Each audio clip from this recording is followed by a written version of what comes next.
Hi everyone. Sorry I hesitated there. Today we're going to be doing quite a few different things. First, we're going to be looking at a bit of spelling. I know that's going to sound really silly, but if you take a look at your notes, spell check will not catch everything when it comes to spelling. I'm just going to give you a couple of little pointers just so you understand certain rules that apply, again, that spell check won't catch, all right? So keep in mind that what we're doing today will be applicable not only for your final paper, obviously, right, because we're still building towards that, but it'll also be applicable to the second quiz. And I'll send out an email about that. Don't worry, you've got your date for the course on the course outline for your quiz and everything else. So basically, let me be very clear, all right? The second quiz will be the same format as the first quiz. You will have 10 sentences, you fix the sentences, or maybe you don't, depending upon if they're already correct. So it'll be the exact same. But the information now that we'll be looking for will be kind of doubled. In other words, we'll still be thinking about commas and the possessive case and all of that. Remember, that was for the first quiz. And then anything that we'll be talking about here, all right? So for lecture 9. So in lecture 9, and so like I said, so we're talking about the quiz, but we're also, giving you some more sophisticated connections between things like subject and verb, which I'm going to show you. There's a couple of things I really want to emphasize because some of you are still making certain mistakes. It's funny. I was thinking about this today before I did the lecture. We're taught in high school certain things, and once we get those habits, it's hard to break them. And I realize that, all right? And if you remember back in week 1 or 2, lecture 1 or 2, I told you that I was not the greatest writer in high school either. I had to break habits. That's exactly what I'm going to try and show you today, especially with 1 or 2 phrases, all right? I'm not going to say them just yet, but follow me in this lecture, all right? Keep up with me because I'm going to show you a couple of things that if you're doing that, if we caught that on your papers, then you have to start changing the way in which you create sentences. And it's going to be very simple. Once I show you, you'll think, okay, I tend to do that. I have to watch out. Guess what word is going to come up today once again in this lecture? The word having. All right, I don't know why I jumped through the screen there, but certain things we simply have to change in terms of the way we write. Okay, so we're going to do that, and then I'm going to give you. I'm looking over at my other computer now. I'm going to give you a couple of reminders at the end today. All right, for your final paper. So I think I might have mentioned this in the last lecture, but keep in mind we still have a lot of grade left to go. Right? I mean, we've got your final paper, we've got your quiz, and then we have the exam. Right? And so there's so much left in terms of how you can accumulate grades. So this lecture here today, watch out for all of the things that I'm showing you. All right? Okay. So let's start then. And it says at the top, by the way, the lectures from chapters 12 and 13. Remember, I mentioned that last lecture, the lecture before, from the Canadian Practical Stylist, which you didn't have to buy. Okay, you don't have to buy it, but that's where I'm taking this information from. Actually, some of the information. First thing that I'm going to show you is simply something that I took offline. Okay, or off the web, and it's basically a poem entitled "Ode to a Spell Checker." Okay, by Gerald H. Czar. Okay, take a look. If you had this online, if you had the actual document, I think there's about 2 words that spell check actually catches in this entire poem. And so I'm not going to do the whole poem with you, but I think you get the idea. All right. I have a spelling check her. It came with my PC. It plainly marks for my review mistakes I cannot see. So spell check is not going to catch all of those mistakes. There are mistakes in every line of this poem, and spell check will not catch them. So the only reason why I'm showing you a couple of spelling tips now is simply so you don't rely always on technology, because technology will not always be the answer, right? Okay. We're expecting a storm, by the way, and so that's why it might seem a bit darker today than usual. And so, as I said, I'm not going to go through the whole poem, but I think you get the idea. All right, so be aware, and especially with the next thing I'm about to say. Okay, let's think of the word ride. A very simple word, right? It's a root word. Remember, we talked a tiny bit about root words. I only mentioned them briefly. Don't worry about it for the course, but I mentioned root words. Okay, so a word like ride. And you will notice that in English, okay, a word like ride, we don't pronounce the final E. Okay, it's known as the silent E. Well, in fact, if you go back to Middle English, a word like that would have been pronounced ridda. In other words, we did pronounce it at one time, okay? But through usage, if you've ever seen Monty Python, right, the knights that say connecta, all right? So, okay, if you're not a Monty Python fan, don't worry about that joke. Anyway, so let's just say you had a word like ride, and you wanted to add an ending, okay, a suffix, ing. Well, do I double the final D? Do I drop the E? Like what do I do there? You would think that spell check is going to catch all these things, but it won't. Why? I purposely chose ride because if I wanted to add an ending, I could write R-I-D-D-I-N-G. Okay, so do you see what I'm doing here? I want to write riding, but instead I wrote ridding. Well, in fact, there is a word, okay, ridding. Okay? Ridding is a word that exists. I'm ridding my house of all this clutter, all right? Okay. Spell check won't catch that because ridding is a word, as I said. So here is your rule. If ever you're in doubt, if ever you know, you're not sure about adding a suffix and doubling the consonant and all that, just take a look here, all right? And so this is rule number one. First of all, when do we drop the final E? It's very simple, okay? The first rule tells us when to drop the final silent E when adding an ending to a word, okay? An ending as in ED, right, or ING, right, et cetera, ABLE, okay? And it's a very simple rule. Drop the final silent E when adding an ending beginning with a vowel. And so we all know our vowels, right? A, E, I, O, U, and sometimes Y, okay? And so you drop the final silent E, okay, when adding an ending beginning with a vowel. Simple as that. You keep the final silent E when you add an ending beginning with a consonant. And that's it. That's it. So as I said, 99% of the time, spell check will catch that mistake, right? So you don't have to worry about it. But there might be that 1% of the time where spell check doesn't catch it, so it's good to know the rule. So it's not like you have to memorize that rule, but be aware of it, right? And keep your notes just in case, right? Oh, by the way, I'll be talking about the exam in lecture 11, all right? Some of you have been already emailing me about that. Hold off, like we're going to get through everything together. It's all laid out for us, all right? So, but baby steps, as I said last time. So there's your little rule right there. So a word like, I knew I do this every time, a word like. All right, anyway. So notice liking. Okay, we're at your notes now, right? Make sure you got your notes in front of you. When I add ing, well, ing, that's a vowel. I is a vowel, right? So then I drop the final silent E, right? But if I said likeness, well, now I have a consonant, N. N is a consonant, right?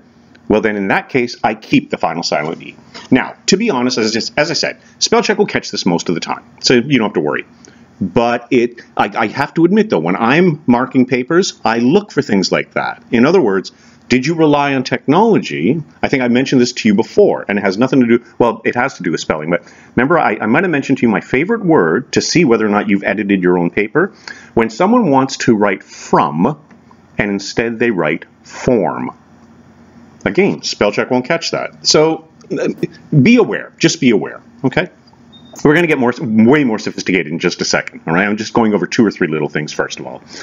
Now, there are 3 exceptions actually to this rule, and I'm not worried about them because, again, I'm not worried about 2 of them because, again, spell check will catch them. So let's take a look at the exceptions, right? They are, okay, argument, ninth, okay? And I'm not worried about those because spell check, as I said, it'll catch it if you happen to keep the E, it'll show you, no, you're not supposed to do that. But the word truly, this might sound very odd, and it might sound so rudimentary. Eventually, most of you are going to need a cover letter of some sort. And you might end off your cover letter with yours truly, which, by the way, is not the best way to end a cover letter. But if you do, right, do not add the E in truly. For some reason, I don't know why, for some reason people want to add that E, but no, the exception is you don't. If you include that E, even though spell check will be telling you not to, right, well then your resume, CV, will go into a certain pile, right, which is not beneficial to you. Okay, do I have to say anything more on that? So watch out for that one word. Okay, truly is spelled T-R-U-L. Okay, so again, T-R-U-L-Y, no E. That's the exception. So watch out for that. Okay? I could tell you stories about that from resumes that I've received over the years. So just be aware of that one. Okay, so those then are the exceptions. And as I said, spell check will catch them, but don't feel as though you have to change truly. Okay? Stick with what spell check is telling you in that instance. Now, the next thing I wanted to talk about, although I must admit, when I first started doing this course, spell check was not quite as efficient as it is now. But when we talk about words such as, if you have, say, a soft C, okay? Now, what is a soft C? A hard C would be k, all right? Literally k, like can't, okay, or cannot. But a soft C is where it sounds almost like an S. And then, so that's the difference between hard and soft, all right? So take a look here, all right? Basically, we have then, after a soft C as in notice, so notice, okay? And a soft G as in change, okay? So then, in words like that, you actually keep the final silent E when adding an ending beginning with an A or an O. But again, that's now something that spell check does pick up on, okay? Believe it or not, spell check was not perfect. It still isn't, all right? So that's something you probably don't have to worry about. I just thought I would include it in your notes, right? Just in case you're ever questioning yourself, right? Like, as I said, technology is not always right. Sometimes you'll question certain things. I've got something in this lecture here where spell check is going to tell me that I've made a mistake, and in fact, I haven't. And I believe, if I'm not mistaken, it's about 4 pages from now, and it has to do, no, it's coming up right now, and it has to do with the word neighbor. And you'll see what I mean in just a second. And so there are 2 examples that I have for you in the notes, right? So a word like noticeable, okay, or outrageous. So words like that then, okay, they don't quite follow the rules, okay? And so, but again, there's the rule right there for you. Now, the second rule that we have here, that one, it's a bit complicated when we explain the actual definition of the rule, but when you see the example, you'll think, oh, okay, I get it, all right? So when do we double the final consonant of a word? The second rule, okay, will tell you when to add, okay, the extra consonant when we're adding an ending once again, which is a suffix, all right? So, and there's the rule when adding an ending beginning with a vowel. So able, ing, ed, or er, for instance. There are others, right? You double the final, double the final consonant of the root of the word. Remember, with the word on its own before we add anything else, right? We talked a bit about that with vocabulary, right? So we double the final consonant, okay, of the root of the word if 1, the word ends with a single consonant preceded by a single vowel, and, okay, is stressed on the last syllable. That sounds really complicated, but it's not. It's not. And again, spell check will catch. If you make a mistake on this one, spell check will catch it, all right? And so think of a word like commit, submit, right? So the emphasis is on the second syllable, right? And we have an ending, okay, which is a single consonant preceded by a single vowel, right? Commit, submit, right? And so in those cases then, and you can see my example, right, with the word like commit, then we would double the final consonant. But as I said, okay, I think we're almost done with spelling, right? As I said, there are a couple of, remember, writing and reading, all right? Those are the ones we want to worry about. So as long as you have the rules in front of you, then you should be fine, all right? And like I said, nowadays spell check it's getting better, and 99% of the time, right, it will help you. Not always though, not always. So be aware of that. And then finally, okay, we're almost done with spelling. As a matter of fact, I am kind of done with this. There are over 1,000 words in the English language that have an IE or an EI component, right? And so, and many of you probably were given a little song or a ditty, as we call it, when you were kids to remember this rule, okay? So, if we have an IE or an EI construction within a word, right, like friend, for instance, I before E, except after C, or when sounds like A, as in neighbor or way. And notice if you have this, if you're looking at your notes now on a computer rather than having them printed out, spell check is telling me that neighbor is spelled incorrectly. And we went through that before. Remember some of the preliminary stuff that we did, right? We talked about the whole idea of your spell check is American, probably, unless you've actually changed your keyboard, right, to British or English, all right? And so again, all right, there's and I wanted to keep it that way just to show you, right, the spell check doesn't catch everything, okay? And I've already gone through all that with you, all right? Now, there's also another part to that little song, if you will. If short E or long I is the sounder that is right, write E before I, as in there or in height, okay? So again, though, like I said, spell check will catch most of that stuff now, but 2 or 3 little things I just want you to be aware of. So I just thought, okay, it's not a waste of time to have your notes just in case you need them. All right? Okay. Now we're going to get really sophisticated, and I'm going to start showing you some like different constructions to sentences. I want you to be aware of these things for your final paper and the exam. We're going to start talking now about subject-verb agreement. So look at your notes. Sometimes, okay, remember what the subject is in a sentence? Someone or something. Okay, every sentence, if it's written correctly, will have a subject and will be connected somehow to a verb. But notice where my hands are now, right? If we do it correctly, right, it'll be subject-verb, kind of like that. But sometimes, if we don't do it correctly, or at least if we start doing things that maybe we're not sure that we should be doing, that's where it gets tricky. I've got a perfect example coming up in just a moment. And so, sometimes, as I said, subjects will look, they might look singular, but they're actually plural. Then other times, the subject might look plural when it's actually singular.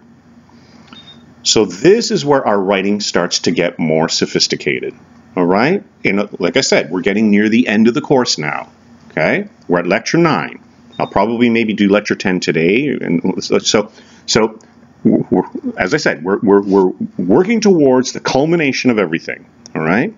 Okay. As a matter of fact, this is probably the last lecture which actually applies directly to your writing. Okay, you'll see what I mean when we get to lecture 10 and 11, because lecture 10 is comparative analysis, okay, which we don't have to do for this course. Lecture 11 then is the exam template. Okay, and then lecture 12, like I think I mentioned this to you before, not quite sure what we'll do with that. Probably just, you know, goodbyes and what have you. So this is it really for your writing, okay? Lecture 9, okay? This one we're doing right now. And so basically, all right, be aware of these things. So the first thing I want to talk about then is something called collective nouns. Again, let's not get too sophisticated. From high school, we all remember what a noun is, right? I think that's the 3rd time I've said this on this course. A noun is a person, place, or thing, right? We all remember that. Why? I don't know, but we do. A collective noun, okay, well then, let's just take a look at our notes here. A collective noun is simply a word that names a group. But think about that just for a second. A group. A group is one thing, a unit, right? So think of a collective noun as naming a unit. Not members of the unit itself. I've got a good example coming up in just a moment. So we've got, do I need to read all of the words here? Orchestra, company, class, committee, whatever. Okay. Let me throw out just a term. I'm going to use Ottawa just because we're in Ottawa, all right? The Ottawa Senators, okay, now I'm going to give you the choice of a verb. The choice is either is or are a great organization. Okay, this is not in your notes, all right? So the Ottawa Senators, okay, is or are a great organization. Most of us, because of the Senators having an S ending, okay, most of us would be tempted to think that that's a plural. But it's not. In fact, if you're talking about the Ottawa Senators, and remember the way I phrased the sentence, organize and a great organization, that's one thing. The organization is one thing. The Ottawa Senators is a great organization. It doesn't sound right. I know. Okay. Let's think of some bands that you guys know. All right? So, I'm going to do this, try and be simplistic here, okay? The Beatles, okay? The Beatles, a unit. The Beatles, okay, is a great band. That's actually correct. It doesn't sound right at all, though, does it? U2 is a great band. Now, all of a sudden, it sounds fine. So, don't be fooled by that S ending. The question becomes, okay, as you can see, I'm on the top of page 4 now, okay? This is not going to be a very long lecture, by the way. As I said, we're kind of winding down. When you're referring to the group as a unit, use a singular verb. So, U2 is a great band. That sounds perfect, doesn't it? Like there's no problem with that, okay? So, don't be fooled by the S ending. Ask yourself, okay, and look at the top of page 4 now. Are you talking about the group as a unit? As one unit? If you are, use a singular verb, okay? When you're referring to the members of the group, like individually, if you talk, once again, about a sports team or what have you, if you talk about the members of the group, well, then you would have the plural verb, are, A-R-E, right? Okay? And so, again, it's a small thing, but it can affect your writing, so you want to be aware of that, all right? Well, not can, it will affect your writing. Now, if you're ever in doubt, okay, I keep going back to this, okay, who's your daddy, all right? Who's your friend? And there are times where you'll write sentences and you're not quite sure. You're going to see this in just a second. You'll write sentences and you're not sure. Well, do I have one subject? Do I have more than one subject? If you're connecting subjects with the word and, you always have plural, right? Always plural verbs. But there are certain phrases that can really trip up writers, okay? When, well, I don't want to get ahead of myself here, but just take my word for just a moment, all right? There are certain phrases that can really mess us up if we're not connecting our subjects with the word and. I'm not saying you have to always connect your subjects with the word and, but be aware of certain phrases as we're about to see in just a moment, okay? And so, a couple of other things before we get into even more sophisticated stuff, all right?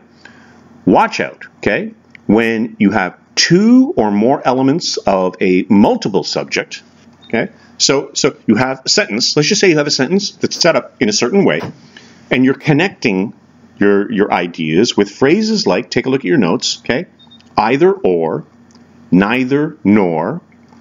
Okay, whenever you start to do that, that's where you can get into trouble. So let's take a look at an example. I'll give you the definition. The example explains it perfectly. Okay? So, if the in these cases, the verb, so like I said, it'll sound a bit confusing, but when I show you the example, you think, okay, I get it. The verb agrees in number with the closest subject. Okay? When you see the examples, it'll be clear.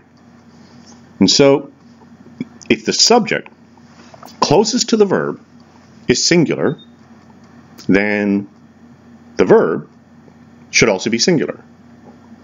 If the subject closest to the verb is plural, then the verb will be plural. Again, it's not very clear the way I explain that, right? Straight out of the textbook. But take a look at the example. I'm going to give you two sentences. It's the exact same sentence, except I flipped a couple of words. So in the first example, neither the Prime Minister nor, so neither nor, that's what I meant. If you didn't quite understand what I was just talking about a second ago, if this is a neither nor connection, neither the Prime Minister nor the Cabinet Ministers. So notice two subjects there, okay? Prime Minister is a subject, Cabinet Ministers, subject. Neither the Prime Minister nor the Cabinet Ministers, plural. In that case, our verb would be plural as well, are, okay? This might come in handy for a quiz you might have down the road someday. So, neither the Prime Minister nor the Cabinet Ministers, okay, are responsible. So that's and I didn't even know that construction until I started teaching this stuff, right? Like no one taught me that in high school or anything. So that's how you would do it. But then let's flip it. Neither the Cabinet Ministers nor the Prime Minister. So if you happen to write the sentence that way, well now, the verb that you're going to have to choose has to be closest to the nearest, has to be in agreement with the nearest subject. And so in this case, prime minister is singular. So in that case then, if you happen to write it that way, then it would be is. Doesn't sound right, okay? Like if you, like neither the cabinet minister nor the prime minister is responsible, but in fact, that's the rule, okay? Some of you know that. Some of you were taught that, I know, okay? But I wasn't, and I'm sure many of you weren't as well. So I just thought I'd add that one as well. Now, here we go. Do you remember about 5 minutes ago, I was saying I don't want to get ahead of myself? Now I'm going to get ahead of myself, all right? Sorry, this is my computer. I want to make sure that other one is on. So I've got some other things I want to do at the end, which are not included in the notes, okay? Just some reminders, just something like we've already talked about them. Okay, subjects that look multiple, okay, but are not. Now, this gets really complicated. Literally, I'm going to take about 5 minutes, and I might even take a break after the 5 minutes. I'm trying to figure out, like in class, this is where people get really confused. And because we don't have that face-to-face communication, I just want to make sure I'm being as clear as I can, okay? All right. Don't be fooled by certain phrases. This is something that the TA and I have noticed in your papers. This is what I meant when I talked about you got to change the way that you write from high school, okay? Or from wherever, all right? If you've been out of school for a while, okay? Watch out for these phrases. Get rid of them. I mentioned this 2 lectures ago, I believe, where we handed back the first papers. I literally said, get rid of this phrase in your writing. You don't know how to use it, all right? Well, I'm not getting angry, okay? Anyway, okay, but I'm being serious about this. Don't be fooled by phrases, okay? Beginning with words, okay? This is the biggest style wrecker. I'm going off the notes. Watch out when you write sentences and you have the phrase as well as. Remember how I talked about however and what a style wrecker that is if you don't know how to use it? As well as is just as bad. Okay? And notice I've got it bolded there for you. Okay? There are others, together with, in addition to, okay, or including. All right, I'm not saying you can't use words like that. Okay? Don't get me wrong. I'm not saying you can't use words like that or phrases like that. But use them as long as you know how to use them. So I'm going to show you something here. And this is going to be confusing for some of you, all right? Only because you don't understand sentence construction. So watch out. Like, watch what I do here. When you have phrases, I'm just going to stick with as well as, okay? All the others apply. It's all the same thing. In addition to, okay? Including, all of it. Get rid of them. If the TA or myself fixed any of that kind of stuff in your writing and you're still confused, get rid of them. All right? And I'm going to show you what you would do instead. Don't worry, okay? We're going to get to that in just a second, all right? I don't know why I'm getting so worked up here. But the reason I'm getting worked up really, again, remember I talked to you. There's 8 or 10 things that writers have to fix in first year. By fixing those things, your writing improves. Your grades improve. This is one of those 10 things, all right? So, take a look. I purposely did not give you the answer. My typing teacher, as well as my advisor, okay, and then I've given you a choice. Has or have suggested I switch programs. Okay, so, and as I said, don't send me email. I know you're going to be confused. Some of you are going to be confused about this. I'm going to fix it right now. All right? Okay. I got a bit too much sun yesterday. I'm not angry or anything, just anyway. All right. So, when we have phrases like that, okay, phrases like as well as, they are not part of the subject. So therefore, right, they don't affect the verb. Let me explain that a different way. Okay? Let's go back to the sentence that I have. And I'm going to show you how many different things, if you are using a phrase like as well as, look at how many things you have to worry about, right? My typing teacher, comma, as well as my advisor, comma, has or have suggested I switch programs. The answer is has. Singular. There's only one subject in that sentence. And you're confused. What? What? What are you talking about? There's two subjects in that. No, there aren't. Because of the way you constructed that sentence, by using the phrase as well as, Let's go back to something earlier. Do you remember we talked about subordinate? Okay, remember we talked about coordinating and subordinating? Okay. Here, you've created what we call a subordinating clause. I know, I'm not going to test you on that, all right? Like, there won't, like, we're not worried about the phrases, right, the terminology, but we want you to write better. The minute you use as well as, okay, not only do you have to include the 2 commas, right, you also then have to figure out, well, what's the correct verb? Remember what I did earlier when I had it like that, but then I had it like that? So now you've got your subject way over here and your verb way over here because you added those stupid phrases. And I do mean stupid because it sounds like you're sophisticating your writing when you use phrases like that, but in fact, you're only convoluting your writing. Again, if you don't really know how to use these things, if you do, great, keep using them, right? But if you don't, watch out. So, let me explain again. My typing teacher as well as my advisor, the answer, believe it or not, is has. The only subject in that sentence is typing teacher. Okay. Shall we fix it now? Let's rewrite that entire sentence. And immediately you're going to think, oh, okay, I get it. My typing teacher, can we see where we're going with this? Are you screaming at your computer right now? And my advisor have, H-A-V-E, have. Who's your daddy? By including the word and, now I know I've got 2 subjects. Before, the way I wrote it, I only had 1. No, now you've got 2 because you connected, you made a coordinating sentence, right? Or coordinating clause. You connected it with the word and. Now I know I've got 2 subjects. Now I know I've got the plural. I need the plural verb, have. That's it. I have said that in a roundabout way. I've said that at least 5 or 6 times on this course. And so watch out for phrases like that. Again, if you're struggling, okay? If you know how to use phrases like that and what I just said makes perfect sense, keep doing it. But if you're struggling, watch out for stuff like that, okay? So again, and I know at least 3 or 4 of the papers that I graded the first time around, right? I literally said, get rid of this phrase. You do not know how to use it, all right? So, and again, it's a process, right? Writing is a process.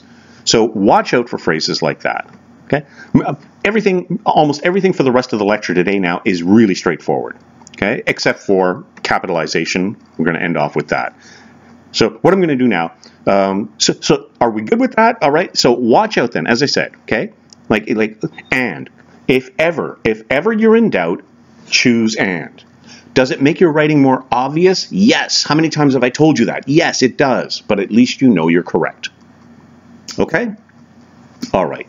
We're already half an hour in. The time is flying by here. And so, anyway, let's just do a couple more things, all right? Like I said, I think I've been kind of clear on that, right? So as I said, if you're still confused, then don't use those phrases. Okay? Instead, connect with and, then you need plural. You need plural verbs to connect with your multiple subjects. Simple as that. Okay? All right. Remember, we're in first year, right? You will get better, but let's fix those mistakes. Okay, sorry, I took like 5 minutes on that, but only because that's something I notice like quite often. And so, next thing that I have here, these I think are pretty straightforward, right? When we have words ending in one, thing, or body, as in someone, something, somebody, right? When we use those words as subjects, okay, so, and what that means is those words will be at the beginning of your sentences usually. So when we use them as subjects, right, then they take on the singular verb. Okay, and I think most of you know that, right? You know that whether you've learned the English language or just grew up with the English language, we all know, I think we know that. Okay, so somebody is going to get hurt, right? Is singular verb, right? So pretty straightforward. And so same thing with either. Okay, either or neither, again, when they're used as subjects, meaning they're at the beginning of the sentence, well then, in that case, they would take on the singular verb as well. And so either was suitable or each wants to win. Okay, so like I said, pretty straightforward. Now, There's also some examples. I don't want to go too quickly here, but I do just want to finish this part before we get into capitalization. All right, I think that's what's coming up. Yeah, actually, what I'll do is I'll finish off page 5, then I'm going to have just a short break, okay?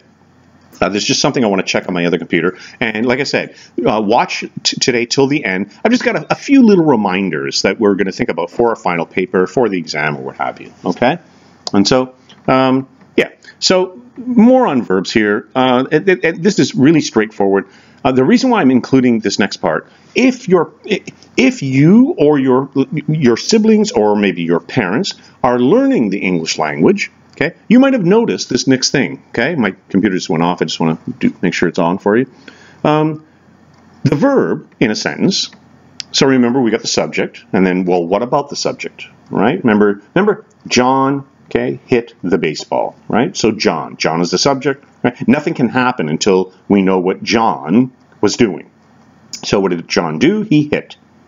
He could have hit a coconut, he could have hit an orange, right? But he hit the baseball. So the baseball is not part of the verb, that's the object, all right? We could put almost anything in there. So John hit the baseball. So hit becomes the verb. What about John? What did he do? Well, he hit. Okay. The verb in a sentence, though, may be a single word, okay, like hit, but it could also be a group of words, okay? So, there are times where we will need things known as helping verbs. And again, if you grew up with the language, you know this, right? But sometimes they are added on to the main verb. And I'm going to just, quickly, if you take a look at your notes, if you ever have words like shall or should or what have you, I shall, okay, I shall be going to the store, or I may be going to the store. Okay, so when we have certain words like that, then we need what we call helping verbs. And again, I don't want to do too much with this. Like we're not doing ESL, but this is something you would learn in an ESL class, right? So basically, the complete verb then sometimes can be right the main verb plus some helping verbs. And so one verb in particular. Okay, I don't know if I'm being clear. I'll give you an example in a moment. I have a friend who sometimes speaks that way. One verb, right? If ever you have a verb, isn't it funny how we keep coming back to this one thing? If you ever have a verb that ends in ing, it will always need helping words, all right? Helping words to create the verb. And so basically, all right, we have an example. He hitting the ball great last week. Well, obviously we can't say that, right? He hitting. He was hitting. So that is an example there, and notice it's an ing verb. Well, then always we will need something to help that, all right? I shall going to the store. I shall be going to the store, or what have you, all right? So he hitting? No, he was hitting. And so that is an example. Like I said, I'll give you a perfect example. I have a friend, right, and sometimes she works at the University of Minnesota at Duluth, and sometimes when she gets excited, right, sometimes she will say things like, "I be going to school now," okay, "I be going to school now," right, and so in an example like that, obviously, the proper way to say it would be, "I will be going to school now," right. So if you ever notice someone who is learning the language, this is a small thing that they might have difficulty with, because they understand the subject-verb relationship, but they don't understand that sometimes we need those helping verbs, right? And so don't ever correct someone on that, but if you ever notice it, right, just remember the little thing I was pointing out here. And so that takes us then to some really straightforward stuff. We're almost at 40 minutes. I don't think I want to bore you with all that. But obviously, sometimes we can have multiple subjects, right? And so Florence and Rome are two beautiful cities in Italy, right? Which they are, by the way. If you ever get a chance to go to Italy, make sure you check out especially Florence. It's one of the great walking cities in the world, right? In other words, you can walk to almost everything you need to see, and in a day you can see quite a bit, right? Obviously, you want to spend more time, but you could actually get around to most of the things in the day. Rome, on the other hand, terrifying to walk around because of the traffic. Right? If you've ever been, you know what I'm talking about. Now, and so in that case, guess what word connected the subjects? The word and. I'm keeping it simple. In other words, I'm not even going to say in other words. I was going to show you how to do it with as well as. I'm not going to do that. All right. If you know how to do it, good. Otherwise, don't. So Florence and Rome, two beautiful, okay, so there's your verb, are two beautiful cities in Italy. You could also have multiple verbs, right? He elbowed and pushed his way through the crowd. And then finally you could have multiple subjects and multiple verbs. So I'm not going to waste your time with that, all right? Okay. And so this brings us then, okay, to something that can get a bit confusing again. So I'm going to show you something called the compound noun. This is something that not too many people are aware of, only because it doesn't come up very often. I'm going to give you the definition. So when we say a compound noun, what we mean is simply more than one word creates the noun. Remember what a noun was? A person, place, or thing. So there are times where we'll need more than one word. And I've got two examples there for you, all right? And so we can have what are called hyphenated compounds, which I predict will disappear. Okay, we'll be out of the English language in 20 years, all right? Maybe even sooner. Okay, but we still, you know what I'm talking about. Every once in a while you see words that are hyphenated, right? And so, and again, the history behind that is so convoluted. It has to do with usage, right? There's no real strict rule on stuff like that, all right? So we might have a word like mother-in-law.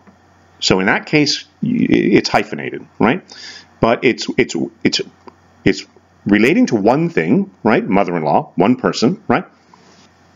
And so, but it's more than one word, so it's called a compound noun, right? And as I said, in that case, it's a hyphenated compound.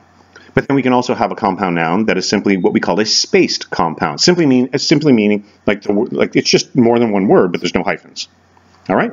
Okay. Notice the way my shoulders went up there. Okay. No, who knows? All right. Okay. Here's the definition, and I don't like the definition. When we want to show a plural of a compound noun, we pluralize, the chief element of the compound. Now, the reason why I don't like that term, when we think of the chief element, well, actually, okay, in class, we could have some fun with this, but I got a feeling if I explain this fully, I will confuse. So let me just put it this way. Whenever you're wondering what to pluralize in a compound noun like that, always pluralize the thing that could change. Okay? Don't worry, I'm going to explain. Well, what do you mean by could change? Okay, I have a mother-in-law, but I could also have a father-in-law, a sister-in-law. So notice the thing that can change: mother, father, sister, etc. So if I want to show the plural of that phrase, then the plural, okay, is actually mothers-in-law. Not mother-in-laws, okay, mothers-in-law. Which, by the way, would get me into trouble now that I think about it, right? That means I'd be married to more than one person? No? Anyway, all right. Okay, so, but do you see what I'm suggesting here? So the chief element is actually the thing that could change, okay? And so take a look at the other example, governor general. Well, I can have a governor general, but I could also have a surgeon general, okay? I could have a lieutenant general, etc., etc., etc. So again, the word that could change, if I want to show the plural, well then it would be governors general. Okay? And so if you wanted to get really complicated, I could also write governors generals. But, if I did that, what would I actually be doing? I'd be showing the possessive case, okay, of the governors general. Then, okay, so don't worry if you didn't quite get that. If I wrote governors generals, it would actually be governors, just the way I have it in the notes there, but then it would be general apostrophe S. So that's not a plural, that's showing the possessive case, something belonging to the governor general, okay, or the governors general, if we're talking plural. So that would be the plural possessive. Again, I promise I won't ask that on the quiz, okay? But just be aware, the thing that can change, that's where you pluralize, okay? All right? All right. Quotation marks. This is something that actually has come up in some of your papers. And I'm not trying to be funny, although I am going to laugh. They do come in pairs, okay? So the quotation marks come in pairs. The question becomes, so in other words, always indicate where the quotation begins and where it ends, right? I joked about that earlier on in the course, so I won't make the same joke again. But let's say you have a quotation within a quotation. Well, then it's simple. On the outside of the quotation, that's all where you always have the double quotation marks, right? But then if you have a quotation within a quotation, then you have single. All right? So you don't actually have quotation marks, you simply have what look like apostrophes. So the single, if it's a quotation within a quotation, all right? And then the larger quotation always takes the double, okay? And so, and obviously that's to show or indicate, right, where you've taken material from. And that's something else that is really difficult, right? Because I know some of you are in the social sciences, right? So you've been taught to paraphrase, okay? I've talked to a couple of you about that. So you've been taught to paraphrase. Okay, so for your final paper, just keep a couple of things in mind. I can give you the textbook definitions of when you should never, not paraphrase or when you're taking someone else's ideas, but that's way too vague. If you ever have any statistics in your essays, anywhere, right? Statistics came from somewhere. That's not something we just walk around, like off the top of our heads, right? 70% of whenever you see that you have statistics in your essays, make sure you are quoting from a source. And by that, I don't simply mean just the number. Quote the material which includes the number, right? And again, moving into it with your own words, right? But that's always a good balance. There's no magical formula that I can give you. Sometimes I receive emails saying, well, how do I know when to do it, when not? Every case is different, right? But a good indicator, okay, simply, right, when you have statistics, those statistics came from somewhere. So make sure you are clear, right, where they came from, quote directly, right, okay? All right. And I don't know if we need much else. Yeah. So the last couple of things we're going to do then is capitalization, and we're going to do the subjunctive. And it's not very complicated, it's very straightforward. So I'm just going to pause here for a moment, and then, yeah, I'll be back in like, 2 minutes. Okay, so, yeah, I just needed a minute there. I was just checking something in the other computer. So let's talk about capitalization. Sorry, I just kicked the table there, so it looked like I was nodding, didn't it? Anyway, all right. So capitalization. Capitalization, believe it or not, can be a bit tricky, right? So again, watch out for just these small things for your final paper. What do we capitalize? Okay, the first thing we capitalize is the first person pronoun, okay, which is like I, referring to yourself as I. Now, you may not have ever even questioned why we do that, but in fact, we didn't always capitalize the pronoun I. It was more utilitarian why we started capitalizing I, okay, in English anyway.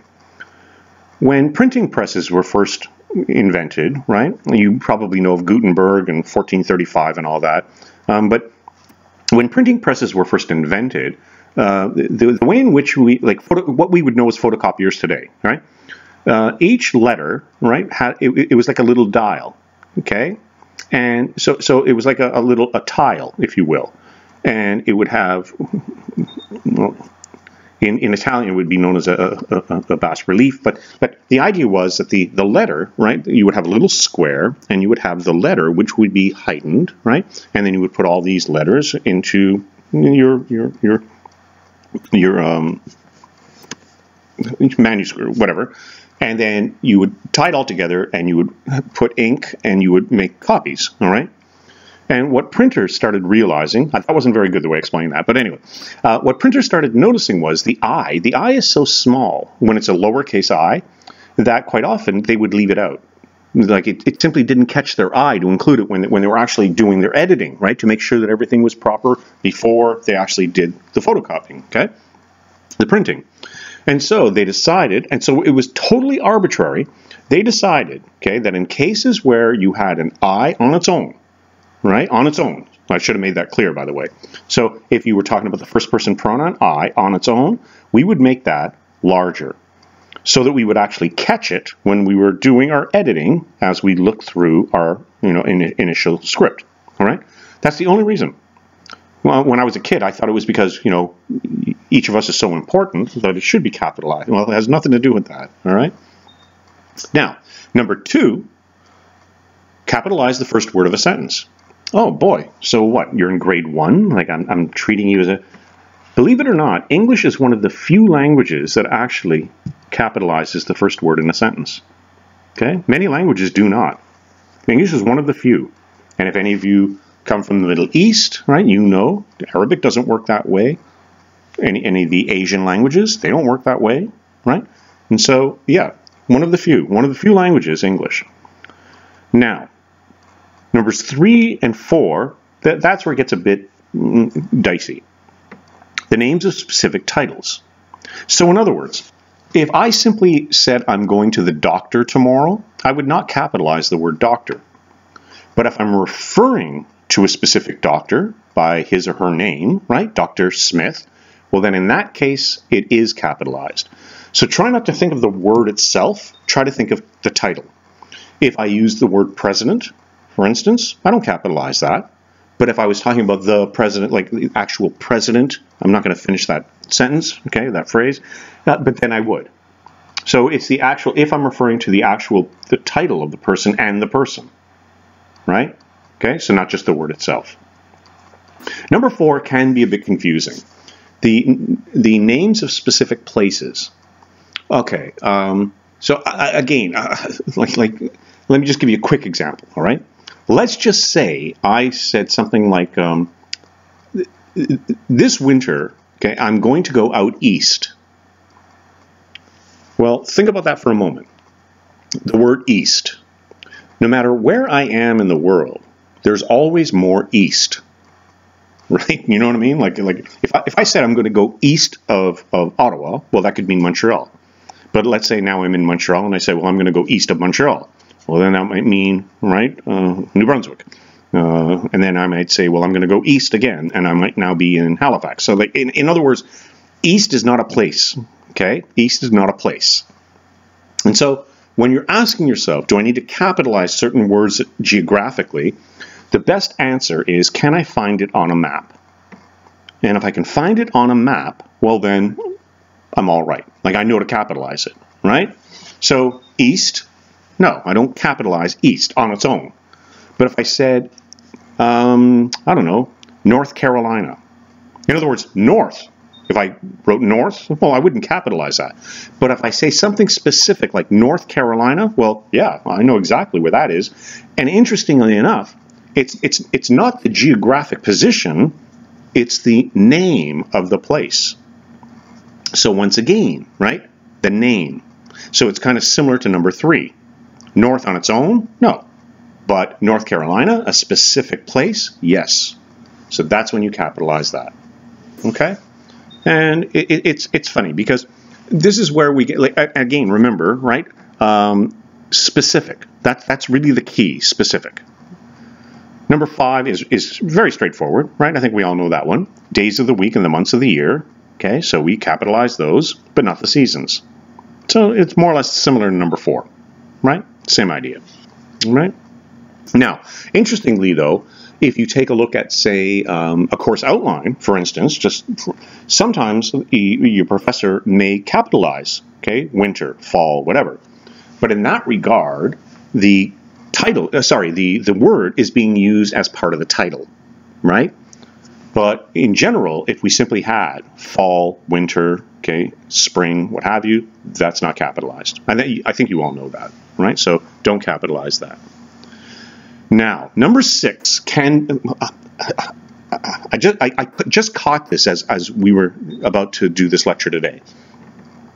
Obviously, if you think of publications and movies, right? Like think of the title of a book, your essays. Okay.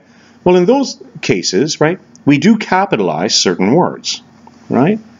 But we don't capitalize within the title something called an article. So, the way I've written the notes here, it makes it look like I'm actually saying something else, right? Don't think of that now as a journal article, because the title of a journal article would obviously have, capitals in it. When I'm saying articles here, I mean words like AN, T-H-E-A on its own, that's what we mean by articles. So think of it that way. The smaller words, right, those are not capitalized. But in your titles, as well as the title of books, then other words are capitalized, right? So the art of war. T is capitalized because it's the first letter. A is capitalized, okay, art. Of, not capitalized because that's an article, okay? War, W, capitalized. So watch out for that for your final papers as well. As you can see now, I'm starting to kind of wind down. We're 55 minutes in. I'm just thinking about little things now, little things to think about for your essays, all right? So again, that's what I mean by an article, all right? Of, but, the, okay, and, at, all right? And by the way, and there are exceptions. So whenever you see an exception, write it the way the author has intended, okay? Be aware of that.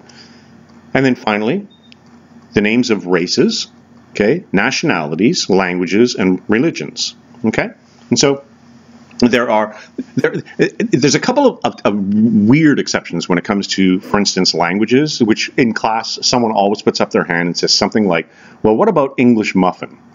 Okay, well, no, that has nothing to do with the language. That's just a term for a food, or French fry, okay? Well, that has nothing to do with the language. So Belgian waffle. Okay, no, the waffles didn't even originate in Belgium. So there are a couple of words like that, right? But when we're talking about a language as a language, right, always then it's capitalized, all right? And then, as I said, nationalities, races, and religions.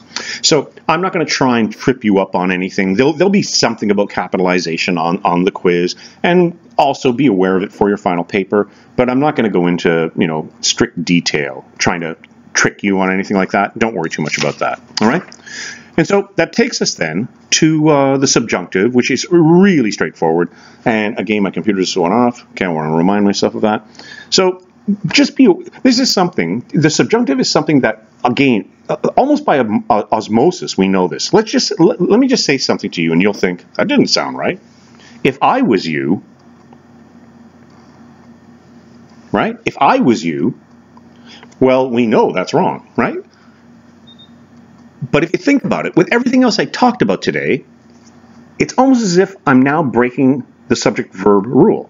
So let's just do it again. If I, singular, okay, was, you, everything is singular, you would think that's the way you're supposed to say it. But we know that, in fact, we're supposed to say, if I were you. If I were you.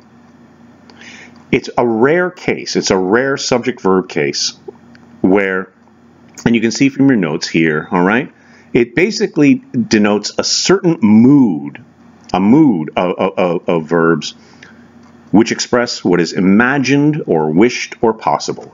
Again, I'm taking this straight out of the textbook, all right? So something that is imagined, wished for, or possible.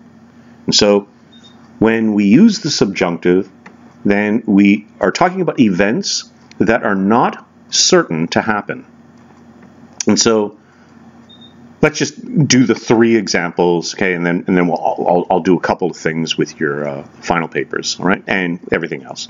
So we use the subjunctive when talking about events, okay, that somebody, okay, first of all, wants to happen, anticipates will happen, or imagines happening. Okay, imagines, if I were you, right, imagines happening. And so, or I wish I were there to talk with you, right? Okay, so it's a small thing. I will not worry about that for the quiz, all right? But again, if you're learning the language, that is something to be aware of simply because it doesn't quite fit with all of the other rules when it comes to subject-verb agreement, right? But if you've grown up with the language, you know that, as I said, like almost unconsciously, you know it. And so that takes us now almost to an hour. And there's only a couple of things that I want to remind you of a couple of certain things, all right? One in particular, which I mentioned already.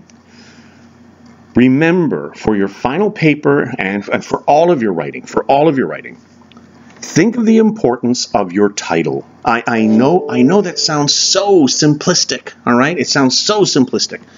Think of the importance, right? Think of the importance of your... Something just popped up on my screen here. I wonder if you guys are going to see it. It had something to do with Uber Eats. But anyway, Think of the importance of your titles. Remember, I keep telling you this, all right? Some of you are still struggling with that. Your title has to indicate, okay, the stance that you're going to take. So again, get rid of the habits from high school, all right? Get rid of the grabbers and all that kind of stuff. We don't want that. Instead, again, you can do that when you're in fourth year, when you're in graduate school. For a first year paper, we want you to learn how to put stuff together. And so the thing, I've got it bolded on my other computer here, it's screaming at me. Your title should be a reflection of your thesis. If you have a strong thesis, you will have a strong title. They work together. I know, that's at least the third time I've told you that. Some of you still aren't getting that. And so, for instance, in your cause and effect essay, you would have a title. You might have said something like the causes of, the effects of X on society.